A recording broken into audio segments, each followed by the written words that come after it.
Persekutuan di dalam Kristus selayaknya menjadi lingkup komunitas yang menyediakan paling tidak dua hal ini, yaitu yang pertama hubungan yang saling menasehati, saling menguatkan, saling mengasihi, saling menghibur, bahkan saling bermurah hati.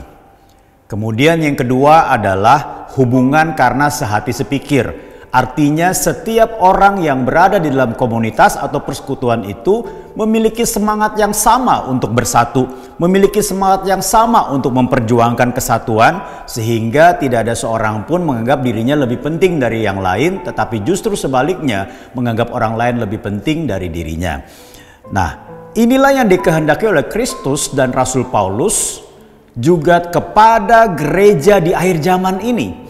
Namun dua hal ini tentunya tidak terjadi dengan sendirinya. Ada nasihat Rasul Paulus yang dituliskan kepada jemaat di Filipi, di mana dia mengajarkan kepada kita tentang sehati sepikir. Mari kita akan lihat Filipi 2 ayat 5 sampai dengan 8, dikatakan begini.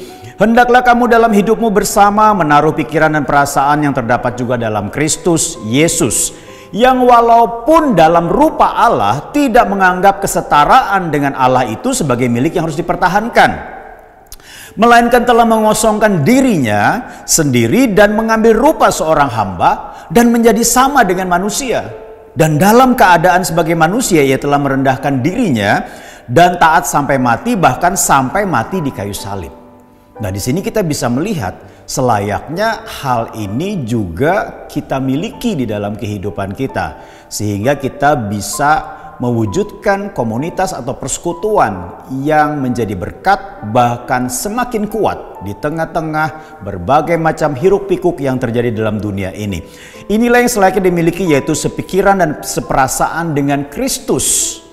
Dalam tindakan nyata dapat terlihat ketika yang pertama adalah tidak mempertahankan keberadaan. Artinya apapun atribut kehidupan kita, baik profesi kita, baik pelayanan kita, baik jabatan kita, baik strata sosial kita, baik strata pendidikan kita, tidak menghalangi kita untuk bersatu dengan orang lain, berkomunikasi dengan orang lain, berkomunitas dengan orang lain.